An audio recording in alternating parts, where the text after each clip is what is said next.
नमस्कार दोस्तों, एक बार फिर से मैं आप सभी का आपके अपने YouTube चैनल ज्ञान वैविध्य संस्कृत में एक बार फिर से स्वागत करता हूँ। जैसा कि दोस्तों हम आपकी कक्षा 9 के अंदर जो कह सकते हो आपकी समकालीन भारत एक बुक है सामाजिक विज्ञान की, जिसके अंदर भारत का भूगोल दिया हुआ पूरा NCERT पैटर्न है। इसके अंदर कह सकते हो काफ़ी प्रतियोगी परीक्षाएं जितनी भी उनके लिए भी काफ़ी महत्वपूर्ण भूमिका निभाती हैं। चाहे कोई भी एग्जाम हो, चाहे आपके किसी PCS का एग्जाम हो, चाहे आपके कह सकते हो UPSC का एग्जाम, कोई भी एग्जाम हो, उसके लिए काफ़ी कह सकते हो जो भी बड़े बड़े कह सकते हो जो आपके जितने भी प्रतियोगी हैं वो इसी बुक को रिकमेंड करते हैं कि आपकी जो NCERT है आप उसको पढ़िएगा। तो इसलिए मैं आपको इस बुक्स के जो कह सकते हो मुख्य जो सारे तत्व हैं वो मैं आपको बता रहा हूँ, और साथ में कुछ नई चीज़ें हैं उनको भी ऐड कर रहा हूँ। तो अपने पिछले वीडियो के अंदर पढ़ रहे थे अपवाद तंत्र को, किसको पढ़ रहे थे? अपवाद तंत्र। हमने अपवाद तंत्र को 2 भागों में बांटा था। कितने भागों में? 2 भागों में। कैसे कैसे? एक तो हमने बात की थी कि जो अपवाद तंत्र है अपना वो 2 प्रकार से, एक तो हिमालय का और एक कह सकते हो प्रायद्वीपीय नदियों का। इस प्रकार से हमने स्टाइल बनाया। हिमालय का अपवाद तंत्र की बात की थी तो कह सकते हो इसके अंदर जो नदियाँ हैं उन नदियों को हमने कहा था ये 12 मासी नदियाँ हैं, नित्य वाहिनी है, सदा वाहिनी है। क्योंकि इसके अंदर जो जल है वो कह सकते हो अपने ऊपर जो हिमालय का जो ग्लेशियर है काफ़ी सारे, उन ग्लेशियर में से जो हिमनद हैं या कह सकते हो जो हिमानियाँ हैं उनका जल इनके अंदर प्रवाहित होता रहता है, जिनके कारण इनके अंदर जल की जो मात्रा है वो पर्याप्त रहती है। लेकिन वर्षा ऋतु के अंदर, कब? वर्षा ऋतु के अंदर इनका कह सकते हो जो जल वर्ण क्षेत्र है वो बहुत ज़्यादा बढ़ जाता है, जिसके कारण इस नदियों के कारण कह सकते हो वर्षा ऋतु में कई क्षेत्रों में बाढ़ आती है। क्या आती है? बाढ़ भी आती है, और काफ़ी जान माल का नुकसान भी होता है। लेकिन साथ में ही ये एक उपजाऊ भूमि का निर्माण करती है जो कृषि के लिए काफ़ी अनुकूल है। ठीक है। और इन नदियों की बात की थी कि ये नदियाँ कह सकते हो कि अपने कह सकते उद्गम स्थान से निकलने के बाद कई पर्वत श्रृंखलाओं से बहती हुई कई पर्वतों को ये काट देती है, बीच से क्या कर देती है? काट देती है। जिसके कारण बड़े बड़े कह सकते हो जिसे हम गॉर्ज करते हैं, क्या कहते हैं? गार्ज कहते हैं। गार्ज जिसे आकृति बन जाती है जो कि एक पर्यटन के रूप में भी जानी जाती है। और ये नदियाँ कई प्रकार की आकृतियों का निर्माण भी करती हैं। मैंने कहा जिसके अंदर कह सकते हो आपके कुछ विसर्प, हमने कहा था विसर्प यानी नदी का कह सकते हो जो घुमावदार क्षेत्र है, नदी का क्या घुमावदार क्षेत्र है उसको हमने विसर्प कहा था। क्या कहा था? विसर्प कहा था। और उसी विसर्प को गोखुर भी कह सकते हो। क्या कह सकते हो? गोखुर भी। और वही विसर्प जब मुख्य नदी का जो प्रवाह तंत्र उससे थोड़ा अलग हो जाता है, क्या हो जाता है? अलग। बाढ़ के समय क्या हुआ था? घुमाव ज़्यादा पड़ा था, जिससे कह सकते हो कि बहुत चौड़ा हो गया। लेकिन जब कह सकते हो शुष्क ऋतु आती है तब ये अपने आप अलग हो जाता है। अलग होने के बाद में जो विसर्प बना था, जो कटा था उस मुख्य नदी से, उसे विसर्प झील या गोकुर झील भी कह सकते हो। क्या कह सकते हो? विसर्प झील या गोकुर झील। और इसी नदियों के अंदर अपरदन की मात्रा ज़्यादा होने के कारण और ढाल इसका नीचे निम्न होने का इन नदियों का कह सकते हो एक अवसाद जमा हो जाता है। क्या हो जाता है? अवसाद जमा। अपरदन करती हुई आती है, अवसाद लाती है, साथ अपरदन हो जाता है। और उसके बाद में कह सकते हो जो इसका मुहाना है, इसका जो नदी का मुहाना है जो लास्ट स्थान होता है वहाँ पर डेल्टा का निर्माण हो जाता है। किसका? डेल्टा का निर्माण हो जाता है, और डेल्टा भी काफ़ी लंबा चौड़ा हो जाता है। फिर बात हमने की थी प्रायद्वीपीय नदियों की। किसकी? प्रायद्वीपीय नदियों की। प्रायद्वीपीय नदियों के अंदर हमने कहा था कि ये नदियाँ कह सकते हो कि इनका जो उद्गम स्थान है या जिसको इनका ओरिजिन है वो केंद्रीय भूमि है। कौन सी है? केंद्रीय भूमि। जिसे कह सकते हो आप मध्य उच्च भूमि। कौन सी? मध्य उच्च भूमि। मध्य उच्च भूमि से बहती है। और कुछ नदियाँ हैं जो बहती है आपकी पश्चिमी घाट से। किससे? पश्चिमी घाट से। ये नदियाँ क्या है? इन नदियों को सदाबहार नदियाँ नहीं कह सकते, क्योंकि वर्षा ऋतु के अंदर तो ये नदियाँ अच्छी खासी चलती है, लेकिन जब मौसम शुष्क होता है तब इन नदियों का जलस्तर है वो घट जाता है। क्या हो जाता है? घट जाता है। घटता का किस कारण है? क्योंकि हिमालय की नदियाँ तो कह सकते हो जो आपकी हिमनद है या गंगो जो आपकी हिमानियाँ है उनसे परिपूर्ण रहती है, लेकिन यहाँ पर ऐसा कोई स्रोत इनका नहीं है, जिसके कारण इन नदियों की जो लंबाई है वो भी क्या रहती है? कम रहती है। लंबाई में क्या रहती है? कम रहती है। और ये नदियाँ छिछली होती है। क्या होती है? छिछली नदियाँ होती है। और ये नदियाँ आपके एस्टुरी का भी निर्माण करती है और डेल्टा का भी। एस्टुरी का निर्माण पश्चिमी घाट की नदियाँ जो पश्चिम की ओर ढाल है, और जिन नदियों का ढाल पश्चिमी घाट की नदियाँ जो पूर्व की ओर ढाल है, और अधिकतर नदियों का पूर्व की ओर ढाल है, तो डेल्टा का निर्माण करती है। किसका निर्माण करती है?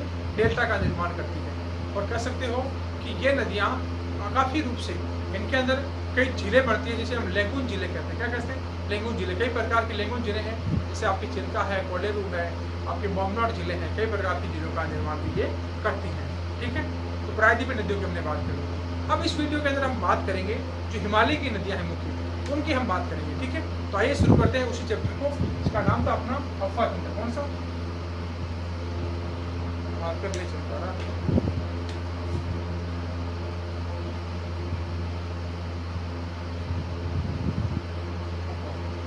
ठीक है, इसके अंदर हम बात करेंगे हिमालय की नदियों किसकी।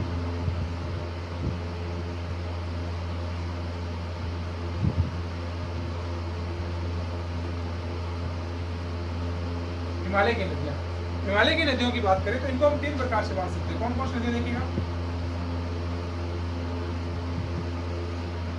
एक आपके रहेगी सिंधु नदी,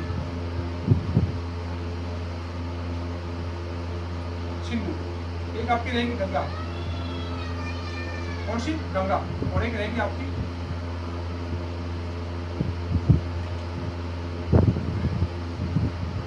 ब्रह्मपुत्र, कौन सी, ब्रह्मपुत्र।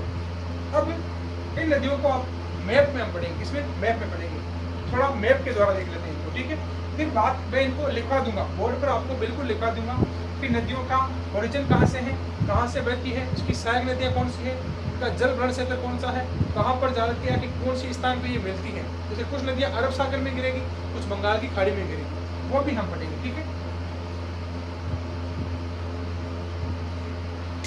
वैसे देखो, अगर राज्यों का जब अपातंत्र पढ़ते हैं तब राज्यों के अपातंत्र के अंदर 3 प्रकार से अपातंत्र को पढ़ते हैं। जैसे कौन कौन सा, अरब सागर की और नदियाँ, बंगाल की खाड़ी में गिरने वाली नदियाँ और आंतरिक अफवाह की नदियाँ। लेकिन भारत के अंदर जब पढ़ते हैं अपन 2 प्रकार से पढ़ते हैं। कौन सा, एक तो हिमालय की नदियाँ, एक प्रायद्वीपीय बाकी नदियाँ। ये भी आप ध्यान रखें, ठीक है, क्योंकि कई बच्चे राजस्थान बोर्ड है या मान लीजिएगा जो बाकी बोर्ड से अगर पढ़ते हैं कई प्रकार के, उनके मन में कन्फ्यूजन रहता है कि अपने राज्य की नदियाँ इस प्रकार से हमने पढ़ी थी और ये नदियाँ ऐसे कैसे। तो ये भी मुख्य कारण है, ठीक है।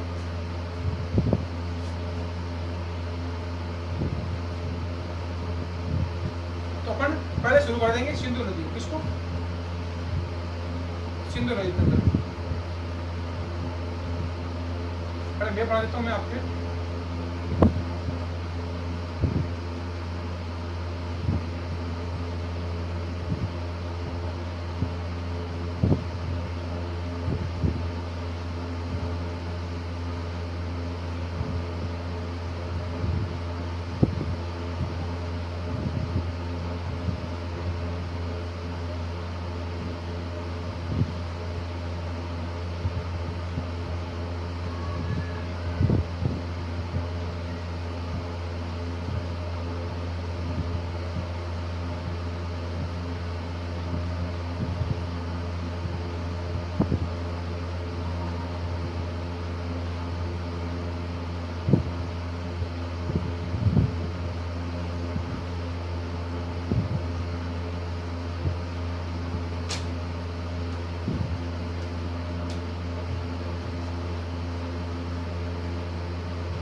इस प्रकार से हमने इसका मैप ड्रॉ किया है।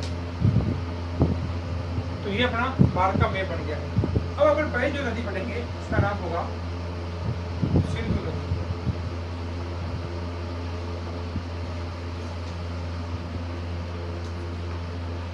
सिंधु नदी तंत्र। अब नदी तंत्र किसे कहते हैं, नदी तंत्र उसे कहेंगे यानी एक तो मुख्य नदी होगी, क्या होगी, एक तो मुख्य नदी, मान लीजिएगा ये नदी, ये नदी बह मुख्य नदी, और बाकी मान लीजिए यहाँ से कुछ सहायक नदियाँ मिल रही है, क्या मिल रही है, सहायक नदियाँ यहाँ से मिल रही है, इधर से मिल रही है, और फिर ये आके बहती चलती जाती है। तो ये पूरा का पूरा जो नदी तंत्र है ये क्या कहलाएगा, नदी तंत्र कहलाएगा। क्या कहलाएगा, नदी तंत्र, यानी एक स्ट्रक्चरल नदी होगा। क्या, सिंपल सी बात, आप समझ गए होंगे, ठीक है।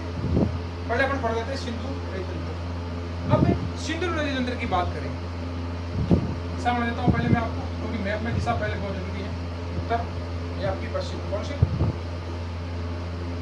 पश्चिम, और ये आपकी दक्षिण, और ये आपकी पूर्व, ठीक है। तो सिंधु नदी है वो अपने कह सकते हो कि यहाँ पर तिब्बत के अंदर मानसरोवर झील है। उस मानसरोवर झील से मानसरोवर झील से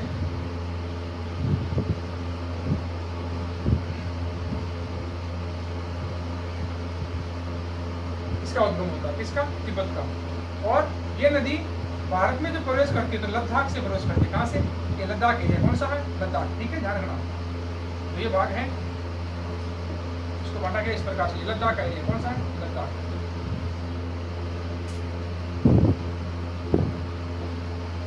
लद्दाख तो भारत में प्रवेश कहाँ से की इसने? लद्दाख। और यहाँ पर मैंने कहा था आपको 3 प्रवेश श्रेणियां हैं। क्या है? 3 प्रवेश श्रेणियां, जिसे हम ट्रांस हिमालय कहते हैं। क्या कहते हैं? ट्रांस हिमालय। कौन कौन सी? ये आपकी काराकोरम, और ये आपकी लद्दाख,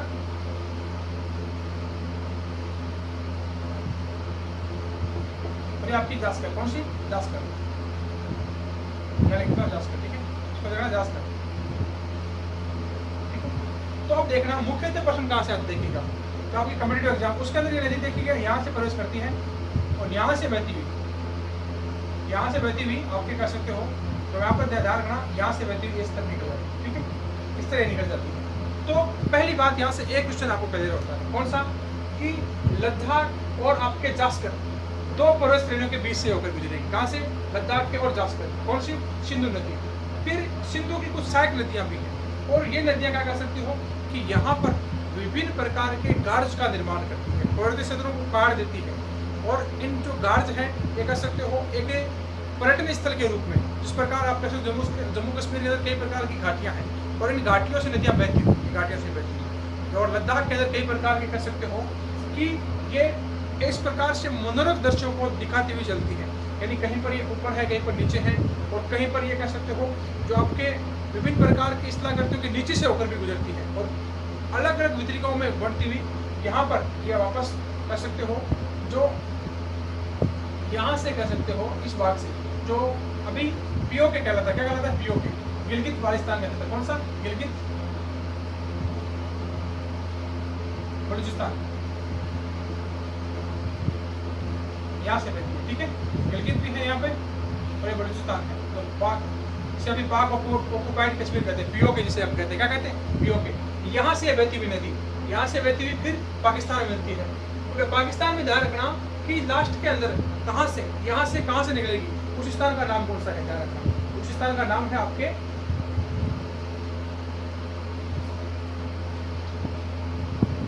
अटक क्षेत्र। कौन सा? अटक, यानी यहाँ पर गिलगित और बल्टिस्तान में एक अटक पर्वत श्रृंखला है। कौन सी?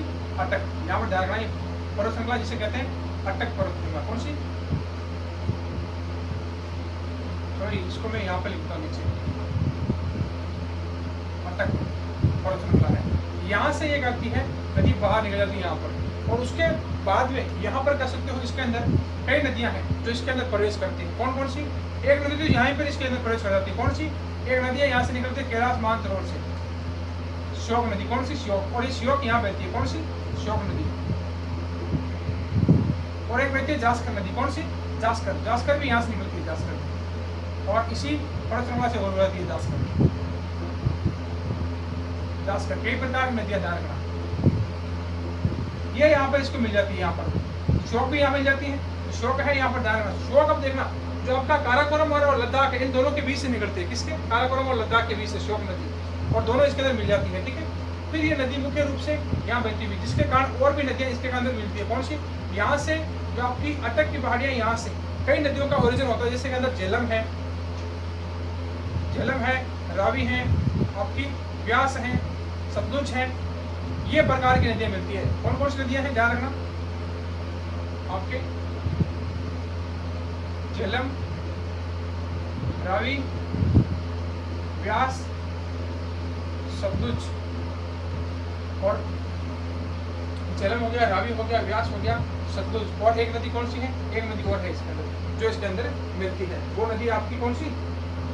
आपकी नदी है वो चिनाब। कौन सी? चिनाब। ध्यान रखना, चिनाब। बार बार इस नदी का नाम भूल जाता हूँ, चिनाब। ठीक है, जिसे चिनाब या चेनाब भी कहते हैं। ठीक है, चिनाब, ये नदियाँ मिलती है। और यहाँ से ये नदी क्या करती है?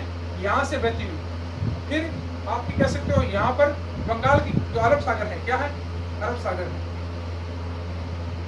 और अरब सागर से पहले यहाँ पर है खंबात की खाड़ी। क्या है? खंबात की खाड़ी।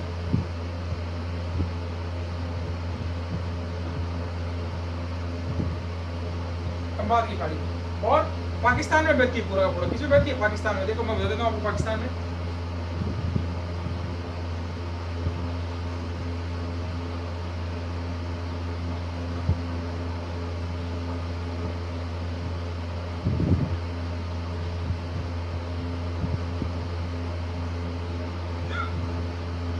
तो मैं पाकिस्तान एक्सप्लोर बना देता हूँ। देखिए ठीक है,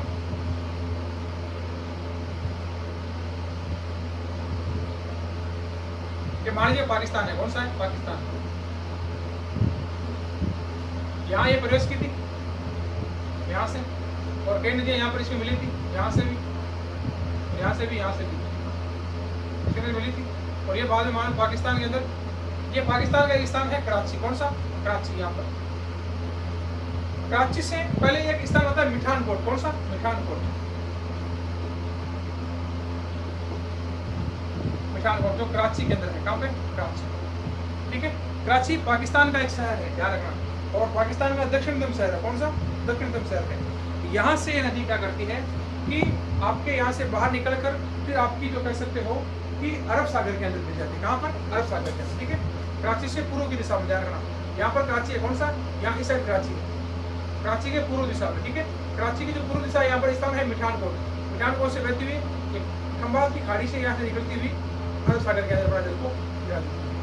अब जो इसका पूरा जल भराव क्षेत्र है, इसका सिंधु नदी का जो जल भराव क्षेत्र है,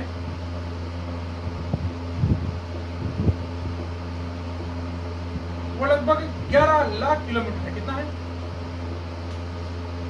11 लाख वर्ग किलोमीटर है। ठीक है, 11 लाख वर्ग किलोमीटर लगभग। ठीक है, उनमें से भारत में कितना है? भारत में सिर्फ 20% या 3 लाख वर्ग किलोमीटर कह सकते हैं। 3 लाख लगभग, क्या कह सकते हो इसको?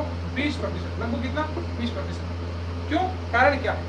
कारण ये है कि जो इस क्षेत्र का जो ढाल है, इस क्षेत्र का जो ढाल है, वो ढाल किस साइड है? आपका पूर्व से पश्चिम की ओर ढाल है। किस तरफ है? पूर्व से पश्चिम की ओर, जिसके कारण ये नदियां कह सकते हो, जितनी भी नदियां हैं, ये आपकी प्रमुख है। यहाँ से बहती हुई कम जल भराव क्षेत्र है यहाँ पर भारत का, और यहाँ से ये निकल जाती है। और एक जल समझौता जिसे हम कहते हैं सिंधु जल समझौता। कौन सा? सिंधु जल समझौता, जो 1960 के अंदर हुआ था। कब हुआ था? 1960 के अंदर। कौन सा? सिंधु जल समझौता।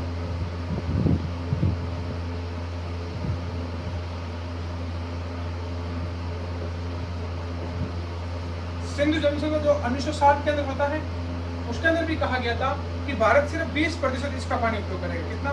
20%। अब कईयों के मन में ये, जो मान लीजिए कईयों के मन में विचार आता होगा कि क्यों ना हम इस नदी पर बड़े बड़े डैम बना दें और उस पानी को रोक ले। नहीं, क्योंकि जो अंतर्राष्ट्रीय संधियां होती है उसके अनुसार सभी देशों को चलना होता है, जिसके कारण कह सकते हो यहाँ पर इतने ज़्यादा डैम नहीं बनाए गए हैं। लेकिन एक कह सकते हो विडम्बना की बात ये भी है कि हमारा जो कह सकते हो हक का जो जल है, यहाँ पर कह सकते हो पूरे सरकारों की कह सकते हो लापरवाही कह सकते हो या राजनीतिक कमी कह सकते हो, जिसके कारण यहाँ पर कौन सा डैम भी नहीं बने। जितने बनने चाहिए थी, जितना हमारा ओरिजिन पे हक था मुख्य नदियों पर, उतना बनना चाहिए 20%। लेकिन ये भी पानी कहाँ जा रहा था? आपका पाकिस्तान में जा रहा था। लेकिन अब कह सकते हो कि सरकार द्वारा प्रयास किए जा रहे हैं, यहाँ पर कई प्रकार से डैम बनाए जा रहे हैं, और इन जो नदियों का पानी है वो पंजाब को और राजस्थान को, हरियाणा को, इन राज्यों को मिलेगा, जिससे ये सिंचाई से आसानी से कह सकते हो सरोकार हो सकेंगे। ठीक है, तो इस प्रकार से कह सकते हो कि जो सिंधु जल समझौता है 1960 में हुआ था, उसके कारण भी कह सकते हो भारत के अंदर सिर्फ 20% जल का ही भारत उपयोग करता है। ठीक है, अब इसके कारण कह सकते हो ये डैम बनेंगे अब, तो इसके कारण आप कह सकते हो भारत के अंदर जो आपके हरियाणा है, पंजाब, हरियाणा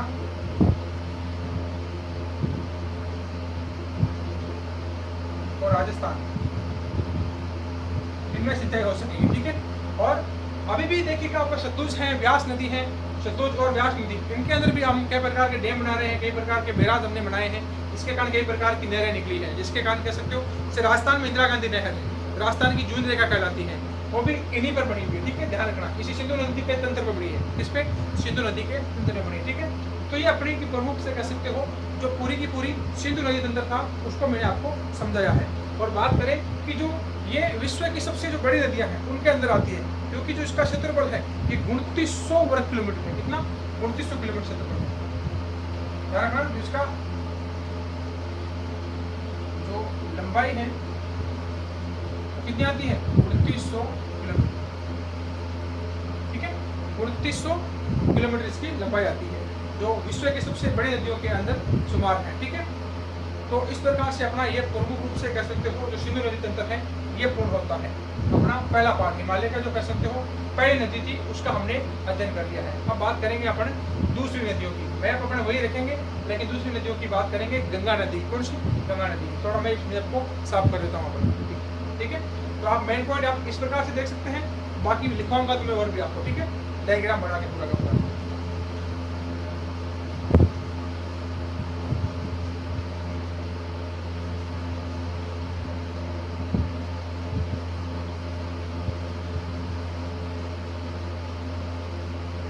एक बार है ना, दोबारा बना लीजिए।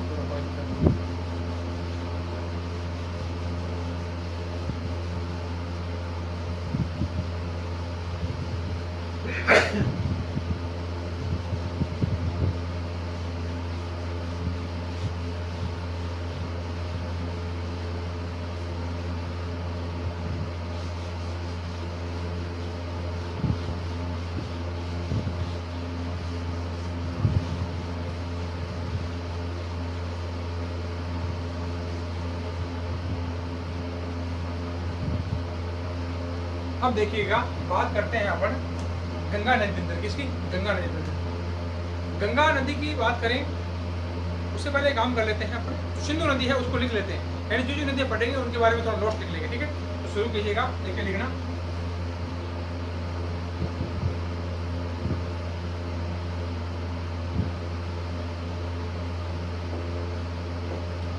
अब देखिएगा, पहले सिंधु नदी है उसका उद्गम।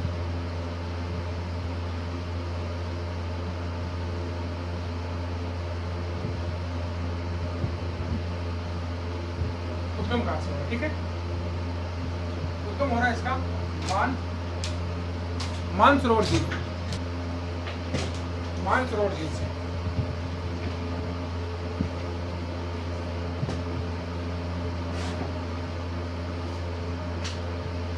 तो तिब्बत के अंदर है, कहाँ पे है, तिब्बत में।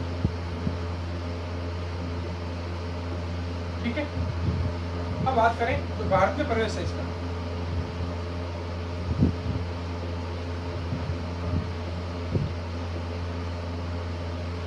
वो कहाँ से करते, ठीक है, वो ध्यान रखना, लद्दाख से। कहाँ से, लद्दाख क्षेत्र से। ठीक है, अब बात करें कि जिसकी सहायक नदियां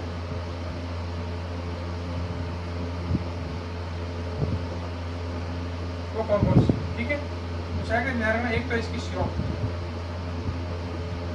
जास्कर, हुंजा, कौन सी, शौक है, जास्कर है, और आपकी हुंजा नदी, कौन सी, हुंजा। और एक नदी और आती है जिसका नाम है आपका नुब्रा, कौन सी, नुब्रा।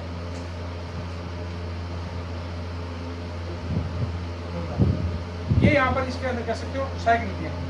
फिर ये जब पाकिस्तान में प्रवेश करती है तब भी इसकी कुछ सहायक नदियाँ हैं। ठीक है, तो उनका भी ध्यान रखना। ये तो जब भारत में ये प्रवेश करती है वहाँ तक भारत के अंदर ये नदियाँ हैं जो इनकी कह सकते हो सहायक नदियाँ। फिर जब पाकिस्तान में प्रवेश करती है, कब कहाँ प्रवेश करती है, जब ये नदी पाकिस्तान में प्रवेश करती है। अब ध्यान रखिए, पाकिस्तान में प्रवेश वो कहाँ से करती है, तो ध्यान रखना जो अमरकटक है, कौन सा, अमरकटक है, वहां से ये पाकिस्तान के अंदर प्रवेश करेगी। ध्यान रखना, कौन से, आपके अमरकटक से। ठीक है,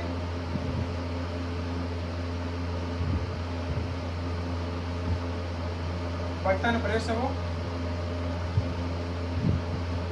अटक की पहाड़ी, अमरकटक नहीं, अटक है, अटक की पहाड़ियों से। ठीक है, अटक की पहाड़ियों से पाकिस्तान प्रवेश है। अटक की पहाड़ियां ध्यान रखना कहाँ पे स्थित है, ये आपकी कह सकते हो गिलगित बाल्टिस्तान में। कहाँ पे, तो गिलगित है और बलूचिस्तान में। ये भारत के अंदर गिलगित और बाल्टिस्तान, जो बाल्टिस्तान का बलूचिस्तान, उनमें बहती हुई फिर अटक की पहाड़ियों से, कहाँ से, अटक की पहाड़ियों से ये निकलती है। और अटक की पहाड़ियों में प्रवेश करने के बाद इसकी कुछ सहायक नदियाँ और मिलती है, इसकी कुछ सहायक नदियाँ और इसके अंदर ऐड हो जाती हैं। ठीक है। अटक की पहाड़ियों में होती कुछ तो और कुछ वहां पर हो जाती, ठीक है। कौन सी? झेलम, झेलम, फिर आपकी चिनाब, फिर रावी, व्यास और सतलुज।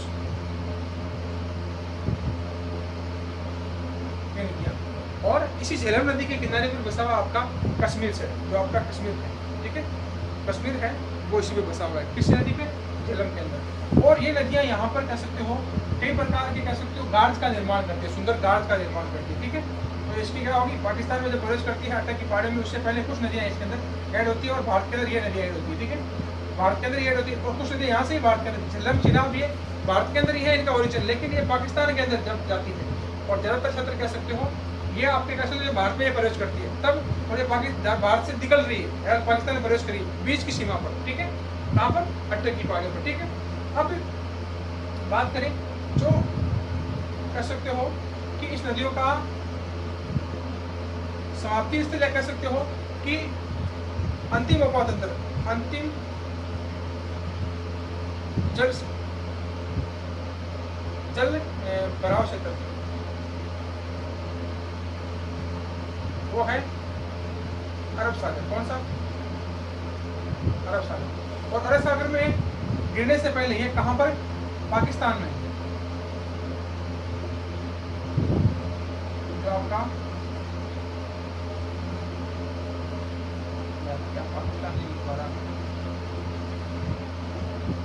पाकिस्तान के एक शहर है कराची। कौन सा? कराची। क्या हो गया भाई? कराची, कराची के पूर्व में पठानकोट में बहती हुई एक किसके अंदर गिर जाती है? अरब सागर में गिर जाती है। कहां पर? अरब सागर में। अब इसकी जो कुल लंबाई है, कुल लंबाई कितनी है? वो है 2900 किलोमीटर। कितनी? 2900 किलोमीटर, ठीक है, ध्यान रखना, 2900 वर्ग किलोमीटर निकली, ठीक है। इसकी जो लंबाई होगी पूरी कितनी होगी? 2900 किलोमीटर, ठीक है। वर्ग नहीं करना भाई, ठीक है, वर्ग से डबल हो जाएगा इनकी, ठीक है, सिर्फ 2900 किलोमीटर कर लेना। अब बात करें कि इसका जो कह सकते हो पूरा जल भरण क्षेत्र कितना है, जिसका पूरा जल भराव क्षेत्र है, ठीक है, क्या लिख रहा हूं मैं? जल भराव क्षेत्र वो है लगभग 11 लाख वर्ग किलोमीटर।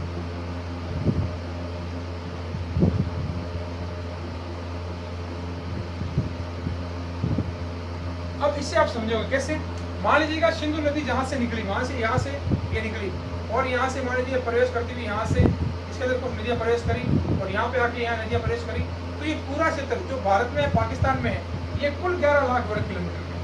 अब इसमें से भारत में कितना है? भारत में तो 3 लाख, लगभग 3 लाख लगभग वर्ग किलोमीटर, ये भारत के अंदर कितना? 3 लाख। और फिर बाकी का जो 8 लाख बचता है वो पाकिस्तान में। कहाँ पर है? पाकिस्तान में, ठीक है, 8 लाख वर्ग, ठीक है। अब ये ऐसा क्यों हुआ? क्योंकि जो इस नदी का ढाल है वो किस साइड है? पश्चिम से पूर्व की ओर है, सॉरी पूर्व से पश्चिम की ओर, क्योंकि जो इसका ढाल है वो पूर्व से पश्चिम की ओर, ठीक है, पूर्व से पश्चिम की ओर है, जिसको मैंने आपको मैप में अच्छी तरीके से समझाया था, ठीक है। तो इस प्रकार से आप अपने नोट्स बना सकते हो, जो कह सकते हो कम आपके समय के अंदर आपको ज्यादा आउटपुट देने के लिए आराम से सहायक हो सकते हैं, ठीक है। तो ये हमने बात कर ली है पूरे सिंधु नदी तंत्र की, जिसके अंदर कौन कौन सी नदियाँ थी, क्या हमने कह सकते हो इसकी सहायक नदियाँ थी, उनकी हमने बात करती, मैपिंग की सहायता से भी हमने में समझा था। अगले वीडियो के अंदर हम बात करेंगे गंगा नदी तंत्र की, ठीक है, इसकी गंगा नदी की, ठीक है। तो आपको ये वीडियो अच्छा लगे तो आप इस वीडियो को ज़्यादा से ज़्यादा लाइक कीजिएगा और ज़्यादा से ज़्यादा इस वीडियो को शेयर कीजिएगा। कोई भी क्वेरी हो तो आप कमेंट बॉक्स में अवश्य लिखिएगा। धन्यवाद दोस्तों।